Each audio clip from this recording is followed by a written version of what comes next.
Welcome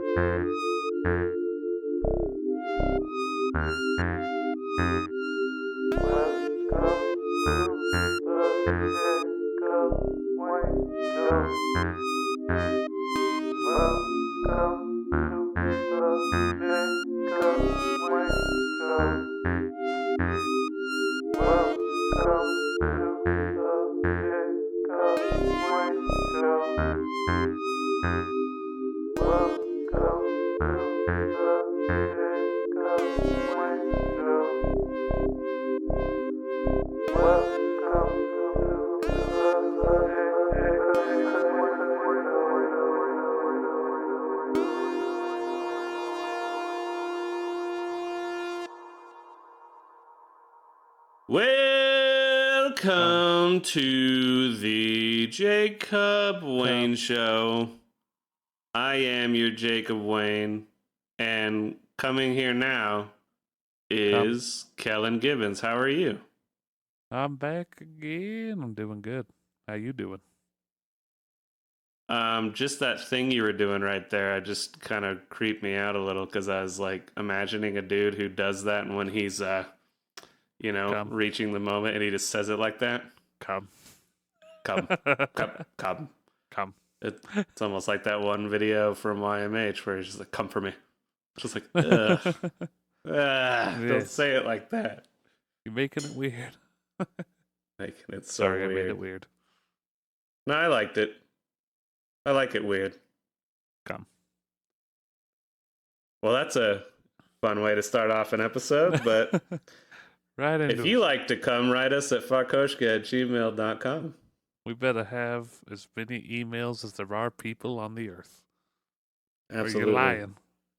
I mean, we have so many sitting in the email. We just don't have time to get to them, So some episodes we just don't, but so many people writing in.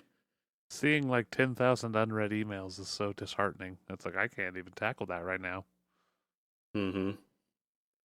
Well, that being said, on the social medias for the longest time on my personal page, I'd post up whatever film I'm watching, like right when I start it. Yeah. And it occurred to me, I was like, I just end up talking about these shows on the Jacob Wayne Show anyways. So I'm going to move all those comments over to our Facebook page. And so if you would like to participate in the movie chatting and in between shows activity, like go to our Facebook page. It's just the Jacob Wayne Show and like it. And I figure it's worth mentioning, if you subscribe to our YouTube channel and subscribe to us on Spotify or iTunes or whatever, that really helps us out. It's the quickest, easiest little thing for you to do, and it means the world to us. So if you just find the time, leave a quick little review. If you leave a review with something nice to say, definitely do that. One thing I've learned with my art business, Art JWB, only leave a 5-star review though. And if you don't feel it, don't review it. If you're like, I'm going to try to be one of those connoisseurs who's like, it is good, but it could use, just please don't do that. Because basically Google, YouTube, all those sites are just like, well, this must suck then if it's 4.5. So inevitably we will get somebody who is just going to be like, yeah, it's 2 stars, meh. And it'll average out. But since we're new, we're up and coming, if you want to support us, just give us a 5 and be like, hey, we love you. And then we'll go from there, and that'll get us going. Exactly. Reminds me of the story. My dad got his truck serviced at the local place, and they sent him a survey, and I don't remember what the thing was. You do the survey, you get something, right? So he filled out the survey, and of course he didn't give him 5 stars. And they started calling him like every other day, being like, hey, why didn't you give us 5 stars? What can we do to like get like 5 stars? And literally the corporations like will not accept under 5 stars. Like below 5 stars is bad. Just like you said, it's just stupid. So yeah, it's a stupid system. It's broken. So just give everything 5 stars. because it's Or just don't do it, or give it 1 star if you really fucking hate them. Exactly.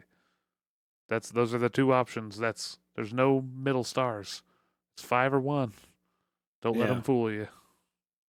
Well, and oh man, that was having me thinking of something real quick. Oh yeah. Recently I've been getting some art supplies from Amazon.com. I know, evil. Bad. But sometimes certain things are more convenient. And you go to a local store, which I won't call out. You see how much an easel costs there and how much an easel costs on Amazon.com. You're like, well, fuck, man. Like, I'm not even going to use it that much. It's just for these larger canvases, at least for now, you know? If that takes off, then I'll get a nicer one from a local spot. But experimental stuff, especially like something like socks or like cocoa butter head protective lotion. Yes, these are things I searched. Amazon.com is probably where I'm going to go. And obviously, Amazon needs to work on their ethics for how they treat their employees and environmental impact, so on and so forth. Their predatory ways of attacking mom and pop shops to kill them. A lot of that needs to be handled. That being said, the convenience is just stellar. They need to provide the piss jugs for the workers instead of making them bring their own from home. Yeah. Like, look, everybody knows that Facebook, YouTube, Amazon, these companies are what runs America now. Like, Trump saying he was going to sue them was laughable. Okay, have fun with that, buddy. Like, obviously he's just grifting and trying to raise more money from his followers that are still hanging on. And yeah, believe me, I'm not underestimating 2024 issues, but that's a whole other thing that I don't want to think about yet. I'm going to wait as long as I can till it's like necessary. Oh yeah, we'll be thinking about it too much soon enough. Indeed. When the election starts in 2022, and not for the House or, Congress or anything like that, like we'll be talking about the presidential election in a few months. But that's a bit of a tangent. My only point being is that when I get on Amazon and I order a thing of socks, like what's more basic than it's just a sock and it goes on your foot, keeps your foot warm. This one's a little nicer than a regular sock. It's like meant for runners. This one has like breathable material, but at the end of the day, it's a fucking sock, right? Yep. And you get on the Amazon reviews and you'll see 5-star. Incredible, the best sock I've ever had. And you're like, all right, calm down. And then there's another one that's like 5 stars, and you're just like, this has changed the way I live my life. And then after that, it's a 1-star review. Like, the packaging was all wrong, and I ended up putting the one with the L on my R foot and the one with the R on my L foot, and and there was a thread that was off on one of them, so this company was lying to me. This thing sucks. Yes, exactly. I give that pun a 1-star review. It ruined my life. I hate it. But it's just the difference between the 5 and the 1, and you're like, you both know you're full of shit.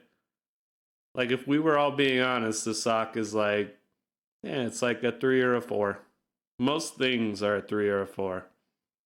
And usually it depends on the cook who's working in the back, you know what I'm saying? Indeed. It's the person delivering it, making it, selling it, whatever, that sometimes adds to the quality. Like, I hate it when I go to a restaurant that I love that is consistently amazing, and just by the nature of the business, they have to hire some schlubby teenager every now and again. And he fucks up a order or whatever. And then this person gets on Yelp or whatever and says, this is the worst restaurant ever.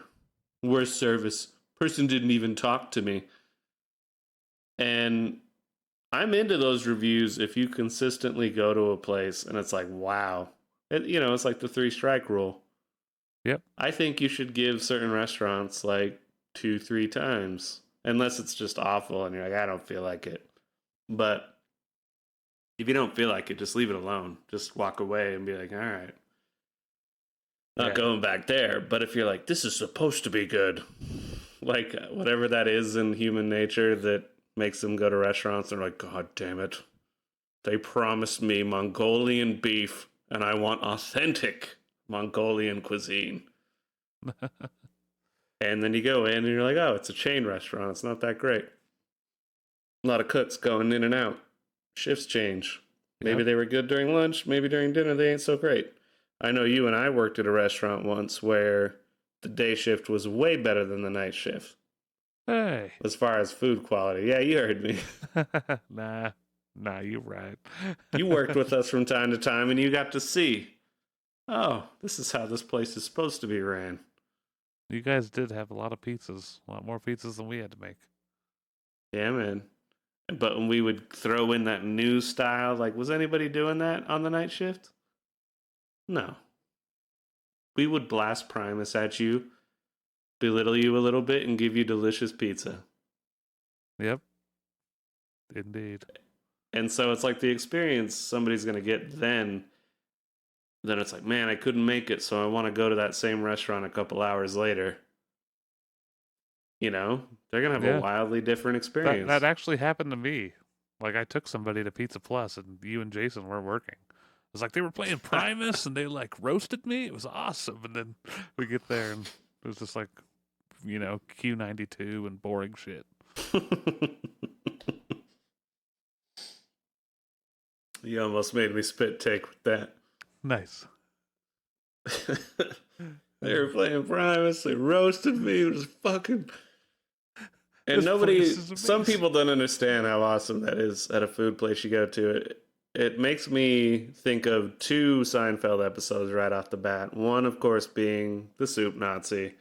Yep. Everybody knows that episode. It's just like, if you get berated a little bit at this awesome spot, you're like, oh, it's like, it makes the food better almost. But then another episode I think of is, do you remember the one where George meets, like, he has a picture of his dead wife. Or no, it's like a model, but he's pretending it's his dead wife. So he gets access into this club. And it's like all these models, and they just like treat him so good. And it's an incredible place. And he just goes there, and then he tries to bring Kramer or Jerry to it, and it's just an empty warehouse. Oh yeah. They're like, I swear it was here. There was the couch. They're just like all that shit, and I just pictured that when you were telling that story. It's just like, they were blasting Primus. They made fun of me. They slapped me around a little bit with the fucking cheese only slice, and then I come in here. It's Q92. What's happened? What the? No.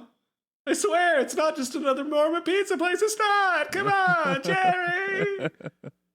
Yeah, anyway. Oh, it's the big time. It's the best. But that being said, we know it's also that Louis C.K. bit, man. It's yeah, I know he's dead now. Horrible masturbation accident. Too bad. He once said that people use the word, oh man, what word was it? Try not to use the internet too much unless I have to. It's like incredible or amazing. Or like, these wings are amazing. And you're like, are they? It's just like, they're not. You're using an overly descriptive word for how those wings taste. Yeah. Or like, if wings taste epic. Like, no, they don't. Nothing you eat tastes epic. It's not a tasteable flavor. Epic is like you defended your father from a demon on top of a mountain and defended his honor and slayed the demon. That's epic. It has to take like several pages to describe in written form. Mm-hmm. Well, and like, you know, it's like how the news media is. I know we always like to trash the news media a little bit. I think they deserve it and they can take it. We're part of it, really, if you think about it. It's true. Low scale, but we'll get into that. But the point being is like, you know, the headline that you see with people where they say that so and so demolishes Jon Stewart, or Jon Stewart obliterates Tucker Carlson. Yeah. And then you're like, obliterates? And then you read the article and you're like, but that's what made you click, is the obliterate. And it's a cheap fucking move. And I notice also, I'm just like on this call out thing with these ratings and whatever, which we're going to get into our own ratings later.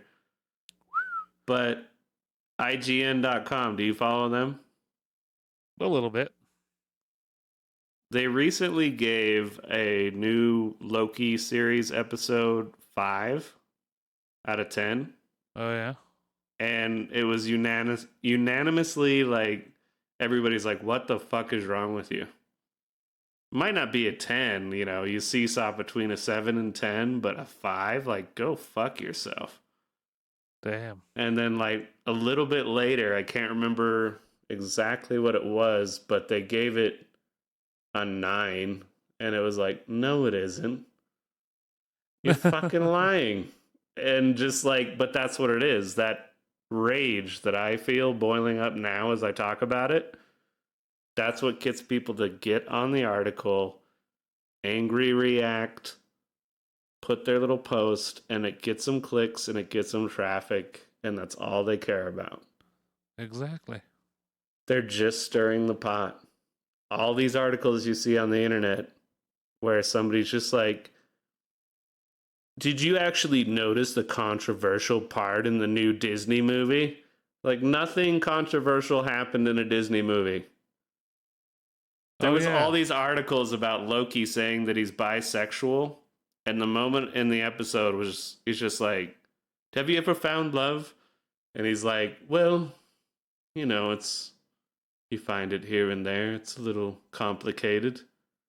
As I imagine it is for you. He's talking to a multiverse version of himself. Like, yeah. Yeah. He's like, yeah. It's just this little nod, like, yeah, maybe I suck a dick from time to time, whatever. And then they move on. They don't even say anything beyond that. And yet that's the clickbait bullshit. 5 stars. It was incredible. What a brave moment. 1 star. These pieces of shit are ruining my country. The values would bear. They're trying to get our kids. When we all know most things are a 7 out of 10. Most things are a 3 or 4 star. You're like, Yep. That wasn't the most incredible woke moment in a Marvel Cinematic Universe multiverse television show on Disney Plus. It was just like, yeah, it's nice. Nice, Loki. Nice. I hope you suck that dick one day. You know what? Maybe it's a clit. What do I know? Isn't it funny that clit seems like a dirtier word than dick? Yet it's clearly the more beautiful thing. Really? Think about it. Yeah. I don't know. I think they're both about a 7 out of 10 on the appearance scale. It's the only reason the clit's more pretty than the dick is that it's less presumptuous. It doesn't like put itself out there and get in the way like a dick does. True. It's under the little hood, just kind of hangs out. It's like, let me know if you need me. See, I think we need to rate everything how we rate movies by art and vibe, and then they pretty much just cancel each other out. And get to about a 3 or 4 star or a 7. Yeah. Usually. But we will get into a film that is both 5-star vibe, 5-star art. Indeed. But with that, do you have anything coming out? I do not have any musical updates at this time. What about you? Well, all I would say that just in case this is your first episode, check out the Highline Drifters. Check out the 3 Sons. What's the name of that album again? I haven't thought about it in a minute. Take Me Back. Take Me Back. Take Me Back by the 3 Sons. Distributed currently by Turtleneck Records. on Spotify. Oh yeah. Give your boy Kellen some love. And there's a new track by Gamma I mentioned it last week, but I'll go ahead and mention it again. Bernard's Bodhi, Bodhi, Without the Zatva. yeah. Bodhisattva, Bodhisattva, like I can't remember exactly what it is, but it's becoming your oneness, your Zen consciousness. And if you remember, we talked about a movie, Point Break, where one character is named Bodhi, and that's exactly what they're talking about. He's like the Zen surfer, and then Keanu Reeves is Johnny Utah. So Opposite of anything like that. excuse me. Exactly. Well, Bernard's Bodhi by Gamma, our new single off of our new EP that's going to come out called Theep. It's TH33P. 3EP, the third EP. Derp derp. But if you look up TH33P, it's actually this really weird concept that I couldn't even break down for you off the top of my head. But obviously, Shockey, our guitar player, was like, look at all this lore. It's just lore. like, hey, all right. It was totally Shockey's idea. So if you don't like that title, feel free to write Shockey at fuckyoushockey@gmail.com. Kidding. I love the title. Anyway, that's everything that's coming out. Nice. And with that, what are you drinking? Oh boy. Now, you might have noticed 4 noises. Don't call the Bambalance yet. Because these are all empty cans. I just wanted to shout out Weldworks. They've been fucking killing it lately. I went into the local liquor spot. There's a lot around Fort Collins and Colorado in general. But, oh my god. Wilbur's is the usual one, but this is Mulberry Max. And you can get the individual cans. I just don't see them as much at the other spot, but whatever. And so rather than getting a 4-pack of one flavor, let me grab 4 randomly. So Nice. I'm not drinking any of these. I'm doing my usual gin and Kroger's grapefruit seltzer. Oh. But Weldworks released the Captain's Club, which is a tropical sour, brewed with passion fruit, coconuts, macadamia nuts, and macadamia nut honey. What the fuck? I know. Stupid fucking good. Then there's the Triple Berry Cheesecake Berliner. Jesus. Berlin-style sour ale. Brewed with nearly 2,000 pounds of blueberry, raspberry, and strawberry puree, milk sugar, and cheesecake. God. Number 3, Bam Bam Rubble Rubble, sour wheat ale. It is brewed with fruity rice cereal, strawberry, milk sugar, vanilla, and marshmallow. Who are these people? They're geniuses. God damn. And then my personal favorite out of the 4, the Captain's Club was a close first. But number 4 is a watermelon cotton candy sour wheat ale brewed with cotton candy, milk sugar, watermelon juice. That's everything I love in one beer.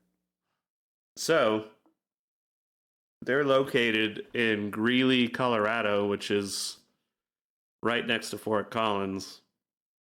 Next time you come out, we're going to go visit. It's going to be like going to fucking Wonka's factory. Jesus, yeah. Right now we're making our hamburger stout. Yeah, and it tastes just like a cheeseburger. Like, fucking A. It's a delicious cheeseburger. Nice. Because that's all I can say about all of these is that you read the ingredients and you drink it and you're like, well, fucking A. They did it. I kind of just drank a cheesecake. That does taste like the Flintstones. Yep. And as far as the artwork on all of them, the Captain's Club and Watermelon Cotton Candy is also my favorite. I don't know what they do exactly for their art, but some of them are really appealing. Some are a little too chaotic for my taste, but that's just me. What are you sipping on?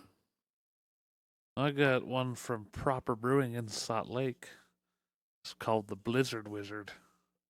Hmm. From deep within an ancient mountain stronghold, a flurry of hops hangs in enchanted suspension. What sorcery is this? According to legend, the Blizzard Wizard works his magic by culling hops one by one, summoning forth flavors and aromas both bright and citrusy for a truly spellbinding brew. Chow, chow, chow. He then conjures soft drifts of wheat in a generous dry hop, casting his final charm for a crisp finish. This pale ale may be hazy, but the signs are clear. This is the elixir you have been seeking. Right? That needs some serious backtrack. Fucking A. Yeah, I felt it. Yeah. It's a If delicious. you hate the backtrack to the beer descriptions, write us at fakoshka@gmail.com. So I can put it in the trash. No, I'll read it. But that sounds pretty tasty. What do you think of the flavor? Well, it is really good. It's a tasty IPA. It's way different than most IPAs. Like, not as much as it sounds like from that description, it's actually not that hoppy. It's more kind of like a malty flavor, but I really like it. Well, and not just to believe me, WeldWorks is not sponsoring us. We are not worth sponsorship yet, even though we have thousands of emails sitting in our email account. Yeah. That's what I love about WeldWorks, though, is that they'll name things triple berry cheesecake Berliner. It's like there's no whimsical, weird little name to it. It's just like, this is what you're gonna drink. Yeah. And they're just like, fucking A. That's kind of what I like about, I mean, obviously Bam Bam Rubble Rubble. They're like, this is like, it makes you think cereal, and you look at the label and you see a cereal box, so you're like, okay. But it's like, it's a weird combo, so we're not gonna nail it down. The Captain's Club is a great name. But yeah, passion fruit, coconuts, macadamia. You know, like suddenly they're getting a little like, well, give it a name. But then the other one, watermelon cotton candy sour. That's what you're getting, motherfucker. It's like they just punched you and said what they just gave you the punch with. Yeah, that's true. And that's what sucked about purchasing the 4 individual ones is it's like, well, I gotta let Shocky try these. And so I was like, share in half. And then you just like, it's so drinkable. God damn it. And you just finish it so quick. Yep. But it's like, it's incredible. So, nice. Shout out to WeldWorks, man. I love them. Yeah, everything I've had from them. Good stuff. That being said, I wanted to introduce kind of a new concept to the Jacob Wayne Show. It might deserve its own sting. I'm not totally sure yet. But we talk about the brews we drink on the show or, throughout the week. I thought, let's start talking about a little bit of the food we've been doing. So, let's cook it up. Eh? Yeah, cook it up. All right. I don't know. Well, they have a meth segment now. But what's something you made this week that was either like a classic recipe that you usually make that you've just really refined that you're willing to expose to the people, or something new that you tried that you were really impressed by? Or a new restaurant. If you don't got a new dish, new restaurant, new dish you tried, anything like that. Well, I did make up some bulgogi, which I have been making for a couple of years now. Korean cuisine, yes. Yeah. Mm-hmm. So I can't even like remember my exact recipe. Like it's all good. I know it's got like some soy sauce and a little bit of brown sugar and some other.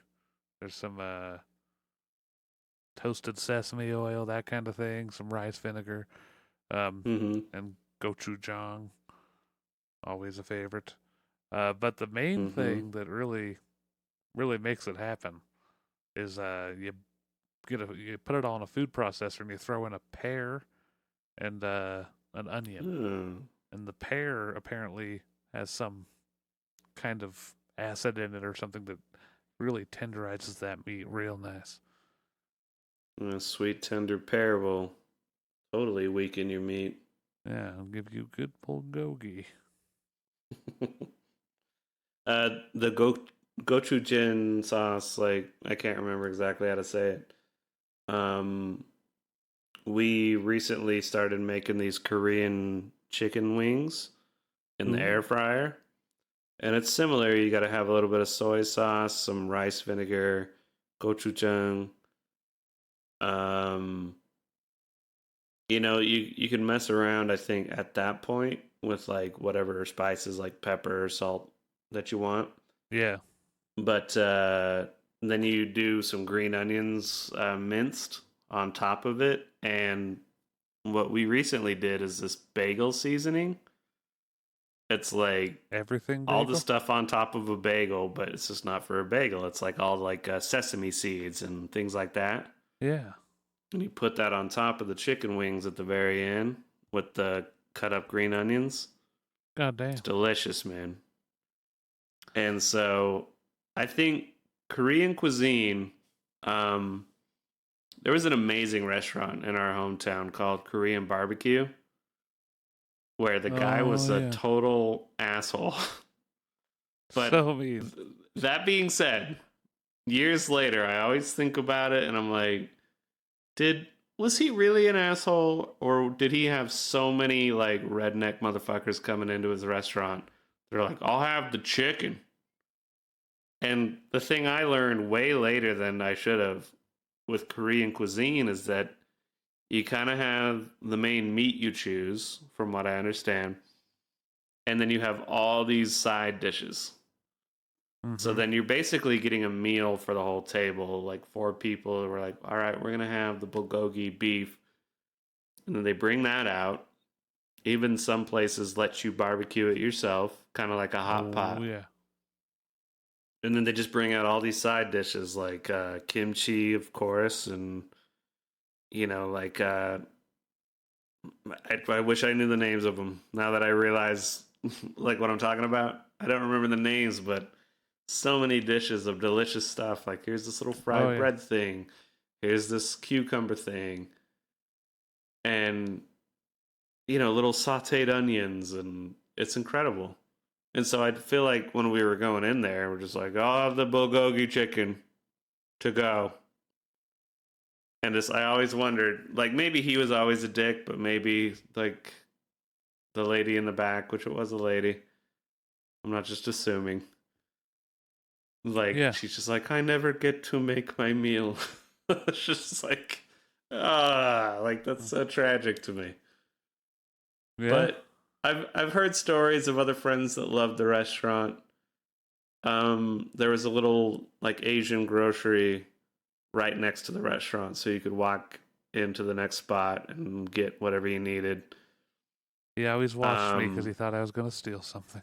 well, he had that vibe, but I remember I think Shockey was one of them where he's like he came into that store enough that eventually he was just like, "Hello," and it was just congenial with Shockey once when he went in there, and he's just like, "Oh my god, I've I done it. got the approval."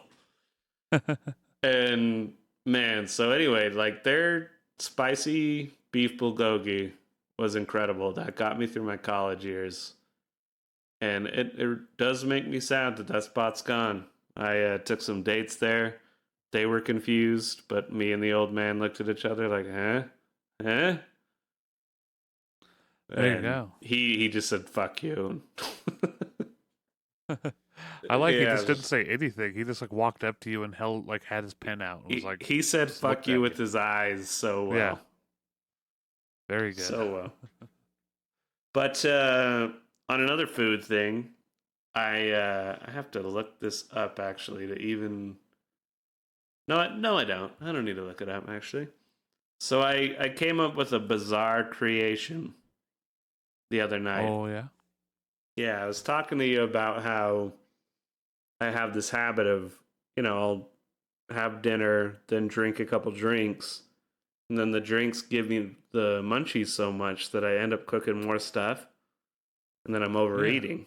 So I'm like, well, just start with the drinks, and then when I'm like ravenous, cook up whatever. So what I did is I was going through the ingredients I had in the fridge. I had pork chorizo, shredded chicken, garlic naan bread, and some cilantro. So the first night, Hmm. I cooked up the pork chorizo and chicken and put it on the garlic naan, a little bit of cilantro. Incredible. What I looked Nice. up, there's like this tostada, um, kind of like whatever tostada is exactly. I don't know for sure, but you get tomato and cheese, and it's more of a Mexican dish. Uh huh. Um, but what I picked up from that was like getting some plain yogurt and cilantro and mincing up the cilantro and putting that together. So then it almost is like more like a gyro. So you have this plain yogurt, minced cilantro, chorizo, pork chicken, Interesting. and a garlic naan bread. And I'm telling you, when you come down here, I'm making you one. All And right. I put it out there like, what else goes with this? Because that's the template. It needs other stuff, right? But, Mm-hmm. cubed tomato would be good. Somebody Yeah. said hummus. I'm like, yeah, okay, hummus would be good. That could work. Um, Pickled onions was one I heard more than once. It was like, all Ooh. right, I gotta try that out. Ginger. There's Hmm. cucumber. That one, I was All like, right. okay, yeah. So what I think I'm gonna try next is tomato, cucumber, pickled onion, if I can find it and or make it, and like mince that up and mix that all together, almost like the pear thing, Yeah. and then like a puree almost, and put that on There you top. go. And I love it because it's using Indian food ingredients, Mexican food ingredients, and yeah, with the yogurt and stuff, it's almost like a gyro in presentation and also that ingredient. So I don't know what to call it. I feel like I've stumbled onto new ground. Yeah, I don't know. They have been non burritos have been a Yeah, thing now, okay, okay. so you could call it that, I guess. Hmm. Non-euro, Southwest There you go. non-euro, I was actually thinking like, you know, it's basically a tzatziki sauce anyways. Like that'd be good in there too. Ziki sauce. I don't know about this. Tzatziki sauce is the sauce that's on gyros, and it's just like it is Ziki a sauce. yogurt and something else. This is not cilantro. It's like a different. Uh, I can't remember what it is. Yeah, All right, man. That's what we got to do when you come out. We're gonna cook up a big old pot of the chicken and pork chorizo, and then we're gonna have all these like little things you can throw in, so we each at least get two. One's just kind of standard, like this is delicious, and then like what would you add? yeah, Yeah, man, it'll be fun. sounds good to me. And with that, this is almost like a weird news segment, but not really, because it's not weird. It's just a different culture, something we're not used to. But I did want to get into this article. Pizza Hut Taiwan, so Pizza Hut Taiwan specifically, unleashes cilantro century egg pig's blood cake pizza. Whoa. Yeah. So, first of all, I just wanted to say before I get into this, have you ever heard of century egg or pig's blood cake?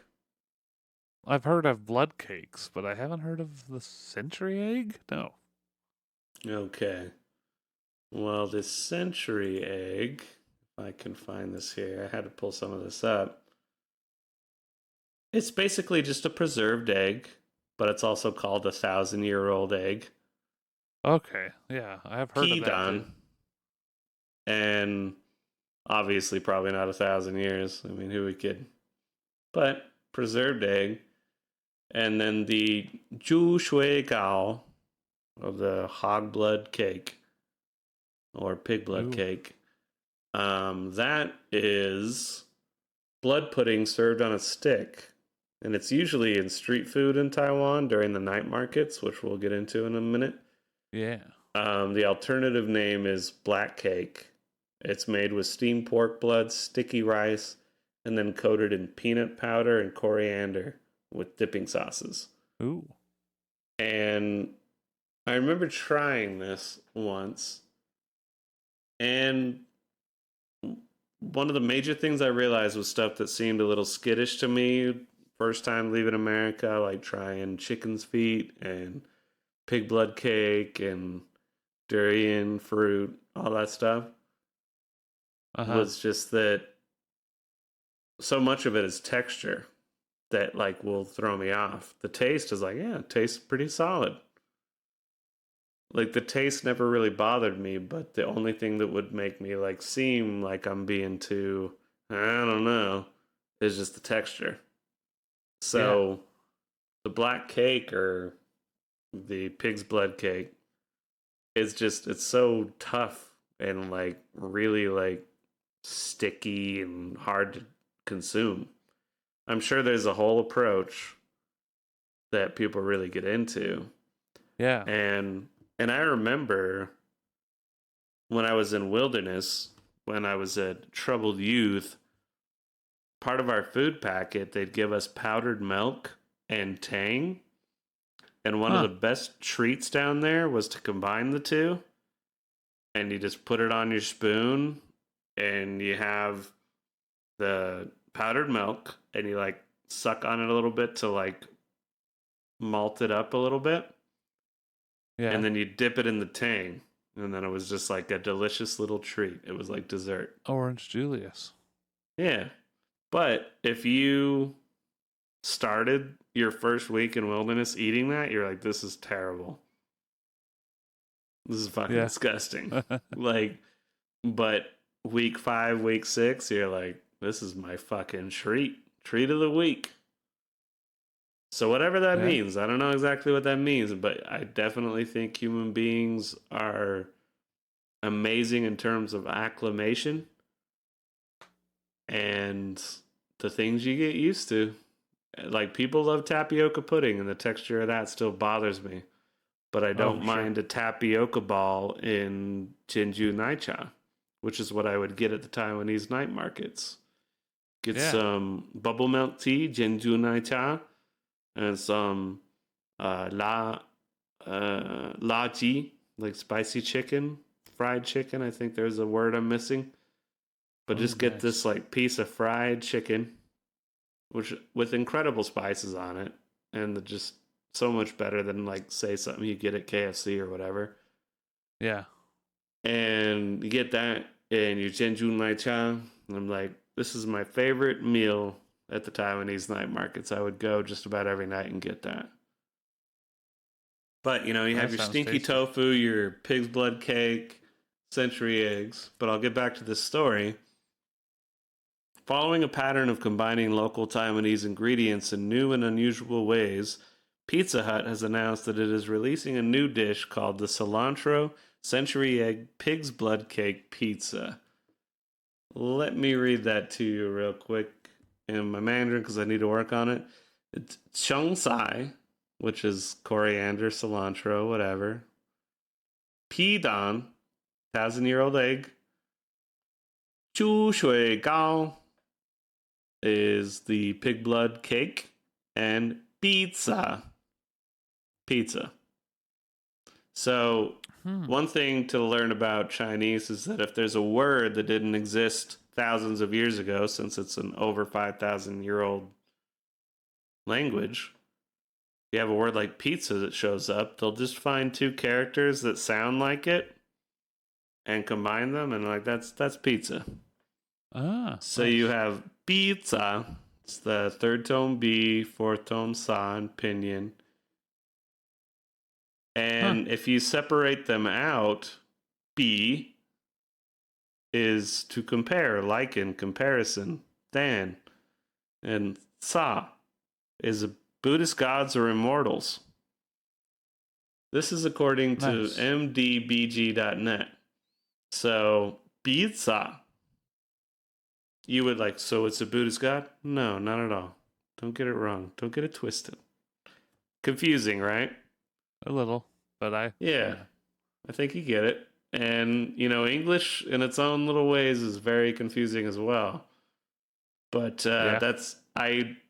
I think, and if you disagree, write us at fakoshka@gmail.com. That, when you watch shows where it's almost become a trope where they have the Englishman or the American man trying to speak Chinese, and he does it terribly. He's like, I want the bike cheese on top of the hippo blood. And then the guy just looks at him like, what? It's all because Chinese has that tonality to it.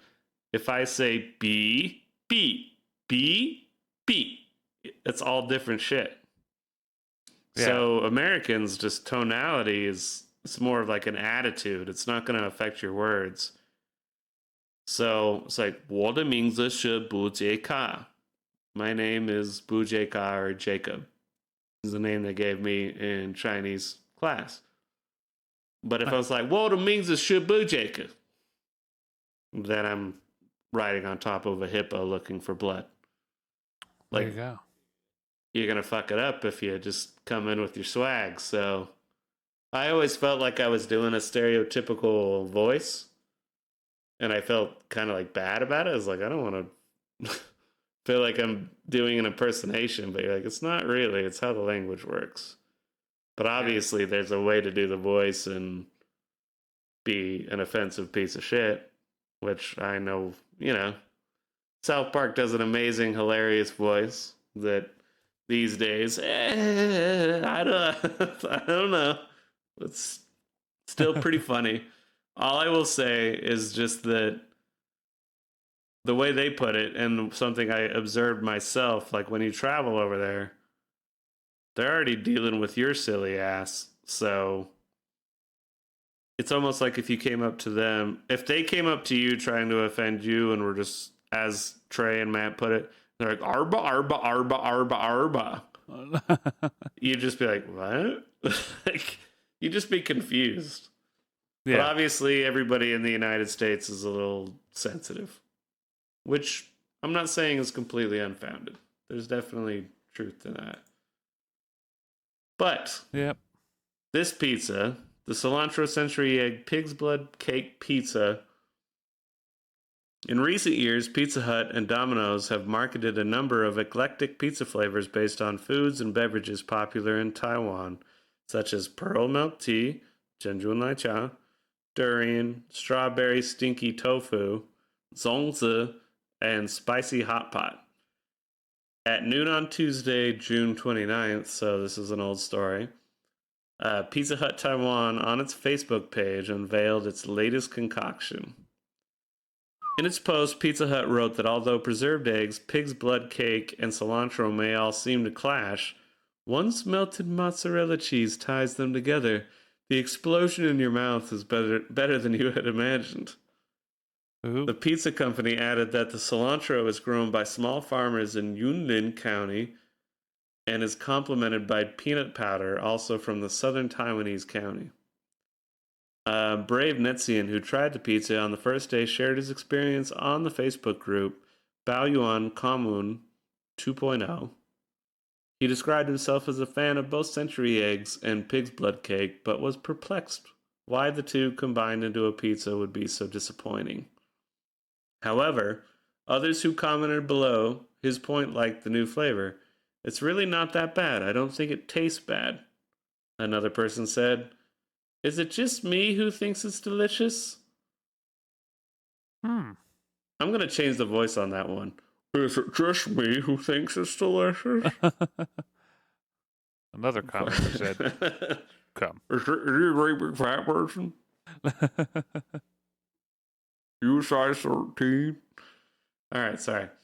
Another felt it was not flavorful enough and found that adding Dongchuan chili sauce made it zestier.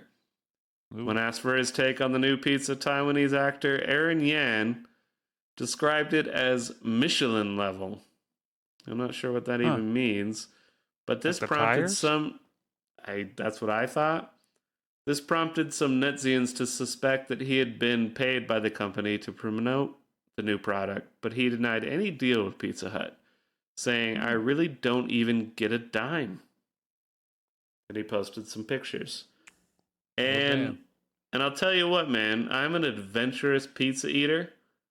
I will try just about anything.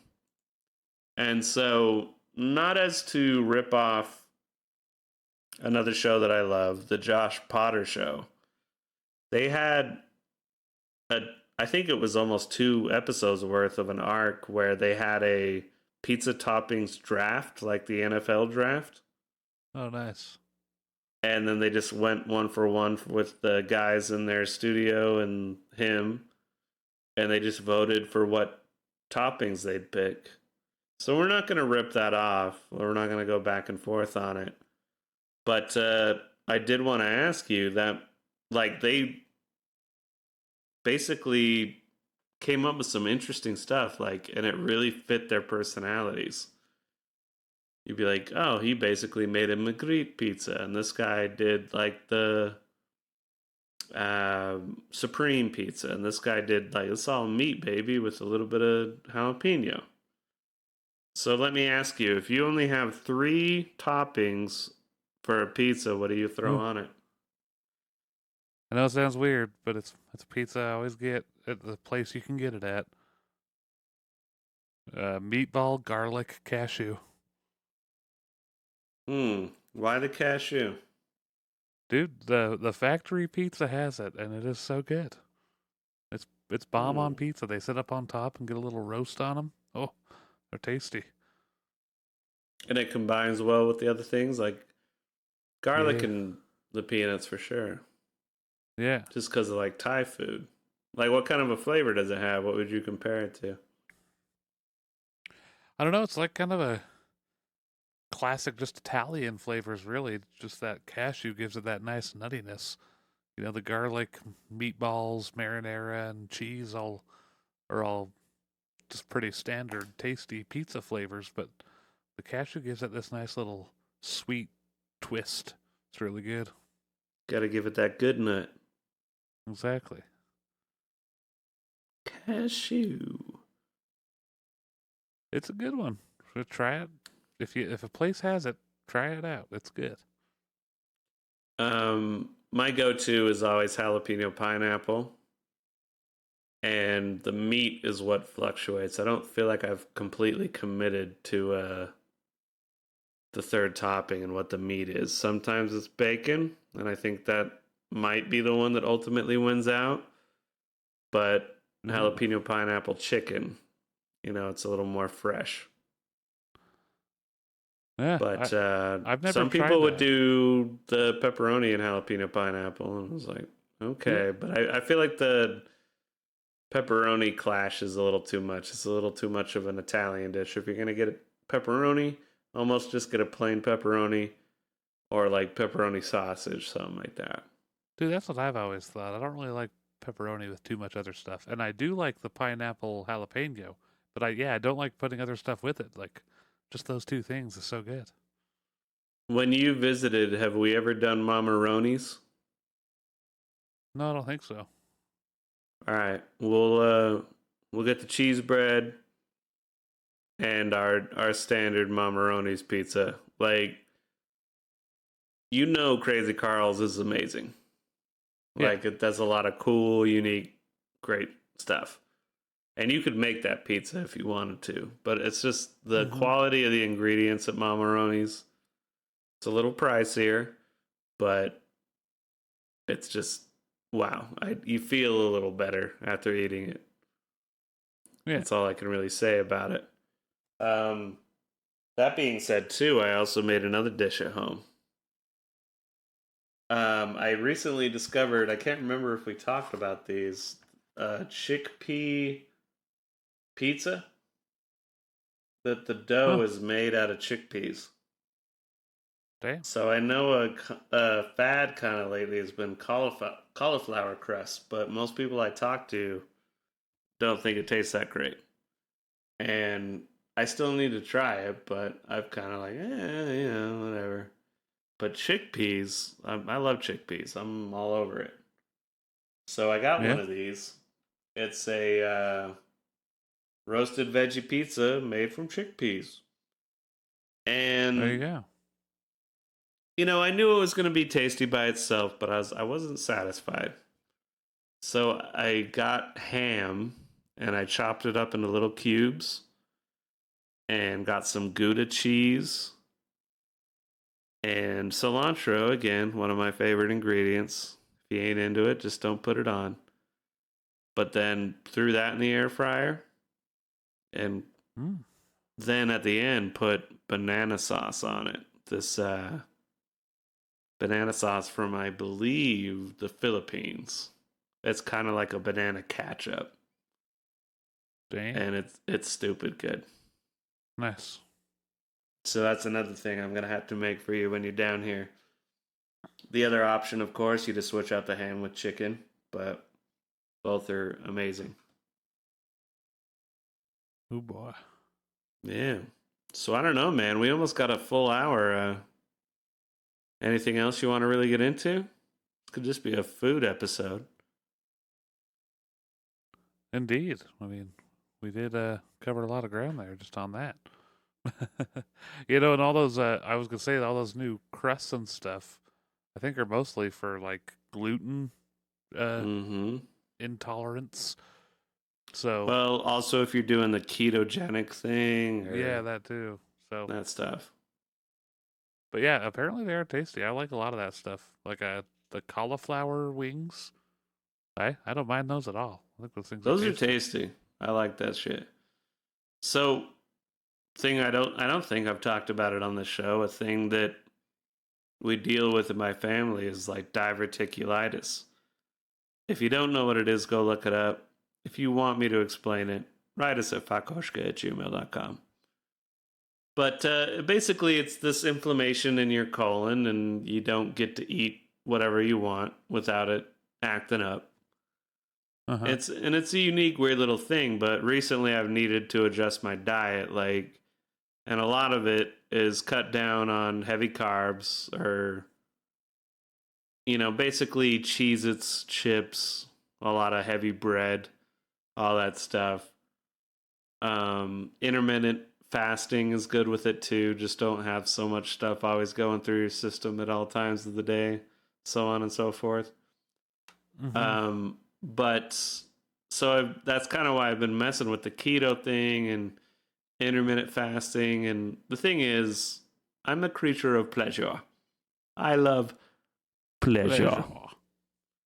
I love to try all the things and the different cuisines and the different vibes and different thighs. You know what I'm saying?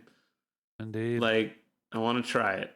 So I love that people have, innovated as much as they have with the different crusts. It's like, nah, yeah, tradition's great, but here's a chickpea flour or cauliflower crust or so on and so forth. Or like a zucchini noodle, like amazing. Indeed. And it can keep me eating more or less the stuff I always loved. Yeah, it doesn't taste exactly like the thing I loved. But that being said, the older you get, sometimes you get on that more super sugary rich stuff. You're like, man, like that's too much. One bite, I'm done. Yeah. Like that's like as a little kid, you're like, yeah. Like I remember taking the chocolate syrup out of the fridge and just into my mouth. Just get a whole mouthful of that, and you're just like, sugary chocolate. Like Frosted Flakes, I can't even imagine eating those now. I'd probably just start writhing on the floor. I'll tell you what though, a thing I want to do, and once again, when you visit, we might have to do this. We need to go get some whole milk and whatever Oh Lord, cereal you love, and wake up on Saturday and watch cartoons. I'm in for that. Yeah, man. Just like, yep, it's breakfast today. I thought you were gonna say Bailey's instead of whole milk, but yeah, I'm in. Nah, we'll drink later. We'll be like, fucking hey, that's a lot of sugar. Give me some give me some alcohol and coffee. We'll become adults later, but for about an hour or two, we're gonna watch some cartoons and listen to that. What are you gonna grab? What's your cereal? Fucking hey, dude, so many. Nice. Lucky Charms. The Oh, berry. you getting on brand, not marshmallow mateys. Dude, if we're gonna do this, we're getting on brand. Okay, we're going big. We're going classy. Captain Crunch Berries. I love Crunch Yeah, Berries. Crunch Berries. Yeah, that was one. Actually, you know what my favorite cereal is? What's that? I'm gonna give you 3 guesses, Are we in the and then same vein? and then I think I'm gonna try to guess yours. Okay. And if you guess it, the other person has to drink. Okay, so we were just talking about Crunch Berries, so give me a hotter or a colder. Let's go Golden Crisp. Cold. Damn it. Fruity Pebbles. One I really love, but in comparison to my favorite, cold. Damn, what is it? Just like straight up Cheerios? I'm not gonna count that as one. Why It not? is deceptively healthier. Cashy? What is it? Cashy? What's cashy? I don't even It's know. just like grains grabbed from a field. You have to let it All soak right, in your not milk that for healthy. hours. It's Crispix. Oh shit, I forgot about those. I fucking love them, dude, because they're so crunchy, and yet the structure of the little thing, like when it gets a little soggy, it still maintains a little bit of a crunch, and it maintains its structural integrity. And it's not too sweet because I'm a fan of cornflakes too. Like, don't do shit to them, just eat cornflakes. Yeah. And there's something about a Crispix. It's like, and then people are like, well, there's another one that's like similar to it, but I'm like, fuck that. I can't even remember what it is. But yeah, it's like little wheat pillow that has like air in the middle. Yeah, those are good. Oh my god. Yeah, I love it. So yours. See, mine You is... Count Chocula fan? Oh, I did like that one, but no, that's not my favorite. And it's not Hot or cold? I'm gonna say cold because mine is on the healthier side. It's not as healthy as yours, probably. Raisin Bran? No, I did like the not the Raisin Bran. I like the Raisin Bran Crunch a lot though, but not I my like favorite. that too. So is that hot or cold? That one's getting close. You're getting warm. Frosted mini wheats? Also good, but no. Shit. I What is gotta it? go with Honey Bunches of Oats. Ah, god damn it. Yep.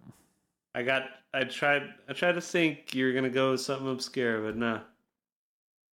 You're a No, man of tradition. I like that one. I like If the something's commercials. good, you respect it. Yeah, I'll go with it. Yeah, it's Beethoven. What the fuck? You're right. All right, I'll drink. Well, shit, we got another drinking game. It was a quick one. I mean, unless you wanted to do a quick chatting movies, we could do that, or we just call it good, and this is just the food episode. I mean, we don't even have to call it a full chat in movies, but we did talk about a movie. And we should just talk about at least that movie because we Let, already let's previewed do it. let's do chat movies. Mine's really quick, and we'll Okay. wrap up the whole thing. So we're chatting movies.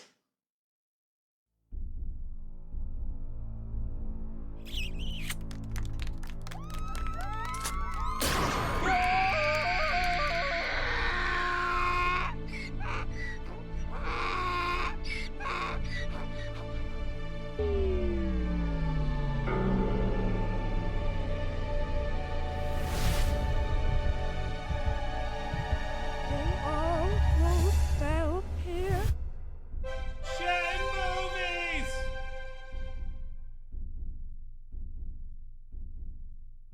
Ooh, that's a nice little clip. Oh yeah, that took me almost an hour. God damn. I know. Okay. So what's this movie you got, sir? I'll prep up my stuff real quick, and there's one we watched together, and Yeah, so the one I watched that it's a real quick one, and I'm interested to see if you've even seen it. It's a little HBO mockumentary called 7 Days in Hell. Have I you haven't even heard of it. Oh What's my that god. about? It's about a tennis match that goes on for 7 days. And you just got to watch it, man. Well, I It's like hilarious. details. It's Hit me with Andy it. Samberg.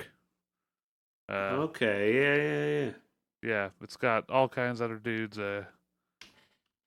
Kit Harrington, Will Forte, Fred Armisen. Like Serena Williams is in it. Yeah, it's hilarious. It's like 45 minutes, so very very good. I wonder if I did watch this once. The only reason I think that is that me and my buddy Devin, um, we love movies and we also love to drink. So we would sometimes, like, if we had like a day just to do nothing, it's like, well, let's catch up on that new thing that's out. And Devin's a huge fan of Andy Samberg.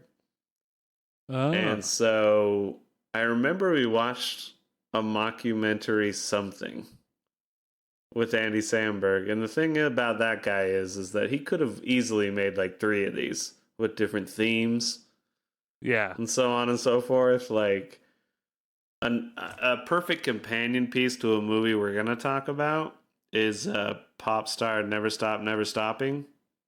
yes, Um like that's an amazing film within a certain structure and framework. And in a way, it's also a mockumentary. So yeah. I do get a little lost with the mockumentaries he's made, but I think we might have watched this. That being said, we got day drunk way too early, drinking some malt liquors. Ooh. And yeah, that was what I would do up in Seattle. I ain't proud of it, but it was it's a fun phase. And you know what? Like, if it was this, it was funny. I remember the vibe. I don't remember any lines, but I remember the vibe. And if it was this, it was funny. Yeah, So 7 Days in Hell, it's great. I would directed by Jake Szymanski. Ooh. Don't know who that is. Narrated by John Hamm, who was the guy from old or no, not old Mad Men. I was gonna say old Oh men. yeah. Mad Men. I never watched Mad Men. Maybe I will eventually because it did seem to be well regarded. But John Hamm shows up in so many comedians' little things, and he plays straight so well that, like, shout out to John Hamm. He's funny as hell. For sure. Yep. But that does lead into the movie we watched together. I do feel it's a perfect companion piece with Pop Star and Never Stop, Never Stopping because it's almost like the sequel in a way. Yeah, for sure. We watched Walk Hard, the Dewey Cox story. Hard. Well, so why don't you just tell me what you think about that? It's so good. It's hilarious. It pokes fun at like every major like decade of music a little bit. All kinds of fun. Mm-hmm. All I the mean, it's essentially structurally like the Johnny Cash movie. Um, if you could look that up real quick, that would be awesome. I can't remember the name of it. I think it is something like Hard or something like that. Walk the Line, I think. Walk the Line. Okay, yeah, Yeah. Walk the Line. And Walk then the Line Ray. hard. So there's the Ray biopic of Stevie Uh-huh. Ray. Or not Stevie Ray? I can't remember his name. I never really listened to him, I'll admit it. But when that whole moment where Dewey Cox's mom is like, "You've gone smell blind, son." Yeah. It's like, yeah, he's not blind. He just can't smell anything. But like that's supposed to have any relevance Yeah. to his musical journey. Yeah. And then, of course, there's the scene at the end where it's just like, "Smell that shit, baby! Just ridiculous. I can smell it. Oh, it's awful. But I can smell it." And now, those of you listening who haven't seen it, you're like, "Oh, he smells shit, and that's funny." Like, what? What is this? Fucking Dumb and Dumber, which is another classic. How dare you? But it's like it's the story buildup. It's the fact that the whole film has been just reminding you he's smell blind. He can't smell anything. And then right at the end, when he's like achieved his Zen state, his bodhi, if you will, Yeah. he gets his smell back. And I mean, that last song, Beautiful Ride, legit makes me almost cry. It's a good really song. good song.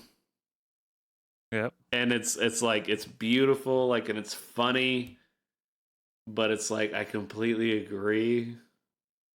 And it just makes me think about my life and where I'm at and what I've already been through and people that have moved on that I don't see anymore. And I'm like, God damn it. What a beautiful ending. It's such a good movie. Yeah. 5 on vibe, 5 on art. And I know in our last episode we made a reference to it. You said 5,000 didgeridoos. I was like, 10,000 didgeridoos. Yep. And then when we watched the film, we're like, it's 50,000 didgeridoos. So many didgeridoos.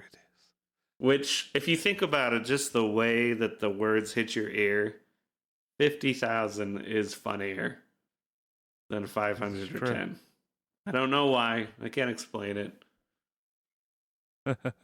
But that being said, 7 Days in Hell, what's the vibe and the art rating for you? Oh man, for me personally, I gotta give the vibe all the way up to 5. I just loved it the whole time. It's just for that mockumentary vibe, but it doesn't nail that vibe. Mm-hmm. And then the art, it's just a standard.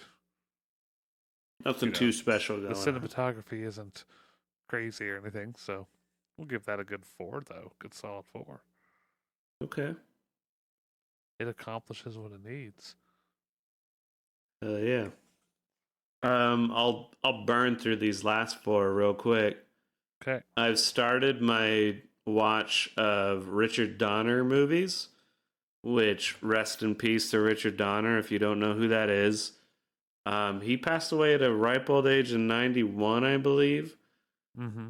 Could be off by a couple of years, but he was in his 90s, and so he lived a good life. Like, it should just be pure celebration. It ain't tragedy. But the man is responsible for the whole Lethal Weapon series. He did Superman 1 and 2, even though they took 2 away from him and they had to release the Donner cut years later. Mm-hmm. He's responsible for the Goonies. He's responsible for The Omen. And there's a lot of other great films like Conspiracy Theory and Lady Hawk. And so some of those I haven't seen, and some of them have been years. But I've already started my adventure into his filmography because sadly, but luckily for me, he didn't have an overwhelming amount. So I'm able to kind of go through them pretty quickly. And I recently rewatched all of the Lethal Weapon, so that's fresh in my memory. Mm-hmm. And so if I have to do a solo episode coming up soon, I'm going to break down the top 10 Richard Donner films. And rest in peace to Richard Donner. Like Indeed. the old man Goonie. Rest in peace, brother. And the only other thing I'll say is as I work from home doing random little things, I've been going through the not the Avengers movies, the MCU, the Marvel Cinematic Universe movies. Uh-huh. And last one I mentioned was Iron Man 2. So after that, I've seen The Avengers and Iron Man 3. All I will say There you go. is The Avengers, I liked it more than the first time I saw it. It deserves the credit it gets for blending 3 or 4 different film, series into one. It really is like a monumental moment in film history. And I gave it, 4.5. It's almost 5 stars. There's some stuff that's a little clunky, predictable superhero movie about it. And that's the thing that I think people need to respect about the Marvel films, is that they're meant for everybody. You're supposed to be able to watch it as a cynical motherfucker with your brother who's a little more religious, watching it with his kid who's also religious. Like, it's a weird combo of people that you're all supposed to be able to watch this together with. And like they might groan at one, like, I don't know, but it never pushes too hard. Mm-hmm. Like I remember with family members when The Dark Knight came out and the Joker killed people with a pencil and was talking about burning it all down. They were like, he's actually scary. Like they were really nervous about him. Like, what message is this sending to people? And I'm like, I don't know. You're not wrong. But he's effective, right? Great villain. Exactly. Like, you kind of almost agree with him. He's like, what? What? It's just like, yeah, it's like The Dark Knight. Things like that are a little more complicated. Goodfellas, it's complicated. Got to read into it. The Avengers, I'm going to take my nephew to this. He likes Iron Man. And that being said, I give Vibe 5 stars, Art 3. There's a lot of work that went into it, but like it's all very safe, very cookie cutter. Mm-hmm.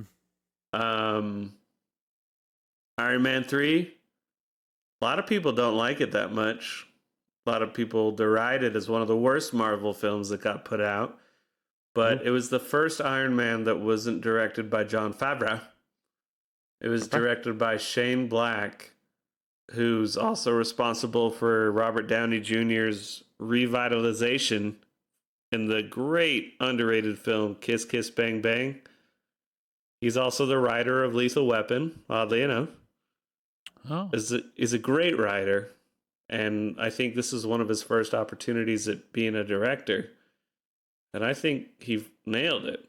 Like, it's a hilarious movie. It's a total subversion of the superhero film structure while still having your 1, 2, 3 acts of what you need in a Marvel movie. Yeah. And I mean, they had Iron Man's greatest villain, the Mandarin, in the comics turn out to be like an actor that they hired to have a front to seem like a Bin Laden type, when behind the scenes it's this corporation trying to manipulate politicians and oil company executives. It's great. Nice. I remember seeing it in China, like a, booted copy that wasn't that great. And I was like, this is awesome. But obviously, I missed a lot of the spectacle. And so this is my first time actually watching it since then. And I was like, man, this is my favorite Iron Man movie. So I gave it 5 on vibe and 5 on art. There, I fucking said it. Damn. Iron Man 3 is one of my favorite MCU movies. So if you want to fight about it, write us at fogcoachka@gmail.com. Yep. And that's all I got for chatting movies. Indeed. So with that, I think we have some fun concepts waiting for you in the future. Am I gonna need to do a solo episode while you're on your trip? No, I don't think so. Okay, cool. Well, then we'll be having Kellen in the passenger seat, whatever it is here, the co-pilot Ooh. seat. Yeah, you Putting on help the tunes. make it what it is. Indeed. I can definitely feel. I haven't listened to them yet. The solo episodes where it's just me. I'm like, I can feel myself get ranty. There's no anchor. Ah. And I'm like, oh my goodness. Like, I'm sure that leads to stuff you're not getting from episodes with just you and I. But yeah, it's good to have you back, buddy. So, want to keep it going. Indeed. But we got a lot of fun new things planned. We just gotta connoiter them and figure it out. Hoping to get some more guests on kind of soon to give you some new flavors. Because this whole episode's been about cooking, right? Like, what do you think this episode should be called? I don't Something know. with Probably food, should about food, cooking. yeah. Cooking it up! Yep. Cooking with Jacob Way. Something Food Network. Like, what are those, like, Food Network titles? Let's waste a couple minutes and look those up. Bam. Let's see.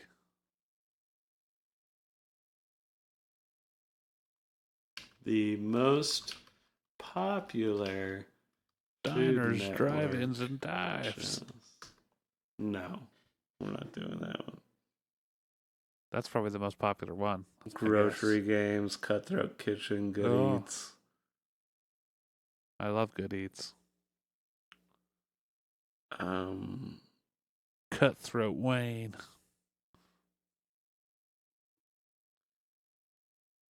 The Iron Chef of Wayne. There you go. Because we talked about Iron Man too. There you go. It all ties And together. Iron Chef was always one of my favorites. That's a fun one.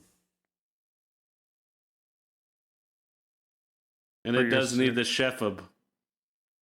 Can't just be Iron Chef Wayne. That doesn't make any goddamn sense. Iron Chef of Wayne. Okay. And you know what? For a future sting for the food section, we can kind of like mock tribute the Iron Chef intro. I wonder how hard that would be to do. I think that intro is pretty just like epic, you know? So it's like, yeah, all that stuff. Yeah, we can get all serious on the food, and then it's just us being like, yeah, I put this stuff together in a pot and it tasted good. I like it. Could be our most dramatic sting yet. All right. That talking movies is pretty epic. Goddamn right it was. I used it And with right. Iron Chef of Wayne, baby. Indeed. All right. Well, I'll see you next time, buddy. Sounds good. Y'all have a good one. Yep. Bye-bye. Thank you for listening to The Jacob Wayne Show. If you would like to contact us, please write us at fogcoachka@gmail.com. That is FAKOSHKA jacobshka@gmail.com. You can find us on Spotify, iTunes, and YouTube. Simply search The Jacob Wayne Show and it should pop right up. Make sure you like and subscribe and leave a review and share this podcast with your friends. Please write us. It helps add content to the show and makes the show even better for you, the listener. Thanks for tuning in.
Welcome to